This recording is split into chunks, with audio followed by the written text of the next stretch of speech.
اگر ایمان بھی عطا ہوتا ہے تو وہ بھی اللہ کی عطا ہے، تو کس بات پر تکبر کرے گا؟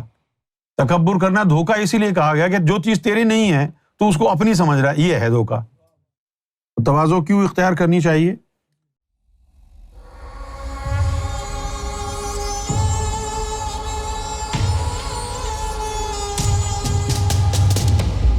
تواضع کا کیا مطلب ہے؟ تواضع کا مطلب عجز و انکساری ہے، مستقل اپنی ذات کو مانیٹر کرنا، چیک اینڈ بیلنس رکھنا، اور مستقل اپنے آپ کو اکاؤنٹیبل سمجھنا، اور چیک اینڈ بیلنس یہ رکھنا کہ میری کوئی حیثیت نہیں ہے، اور واقعی ہم میں سے کسی کی کوئی حیثیت نہیں ہے۔ اگر کچھ عطا ہوتا ہے تو وہ سرکار کا فضل ہوتا ہے، وہ سرکار کی عطا ہوتی ہے۔ جس نبی کو بھی، جس ولی کو بھی جو کچھ بھی عطا ہوا، اس کو سب سے پہلے یہ معلوم ہوا کہ وہ خود اپنی ذات میں کچھ نہیں ہے، جو کچھ بھی ہے وہ رب کی عطا سے ہے۔ جن کو اس بات کا اندازہ نہیں ہوتا وہ ہر چیز پر پھر تکبر کرنے لگتے ہیں۔ تکبر کو دھوکہ کیوں کہا؟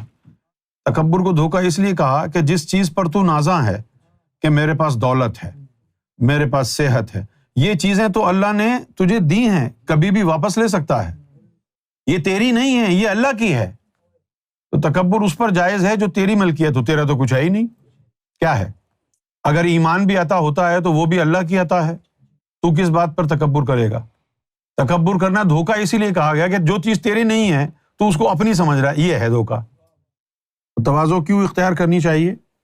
بھائی realization of the truth that you have no value in you are zero.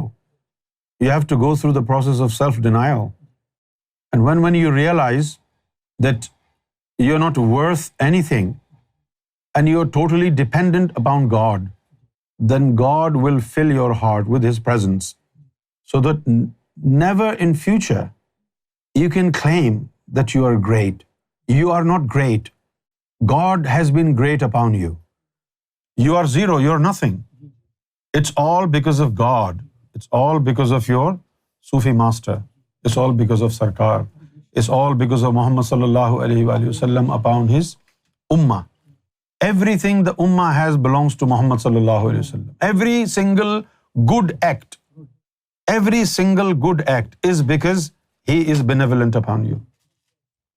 جو بھی آپ اچھا کام کرو، قرآن نے کہا ہے یہ کہ اگر تم کوئی اچھا کام کرو تو کہو ھذا من فضل ربی، یہ میرے رب کے فضل کی وجہ سے، اور اگر تم سے کوئی غلط کام ہو جائے تو اس کو اپنے نفس کی طرف ایٹریبیوٹ کرو کہ یہ میرے نفس کی وجہ سے۔ یہ تو قرآن میں ہے۔ اچھا، برا کام آپ کے نفس کی وجہ سے، اچھا کام اللہ کی وجہ سے، تو آپ کہاں کھڑے ہیں؟ اس کا مطلب اب زیرو ہے نا۔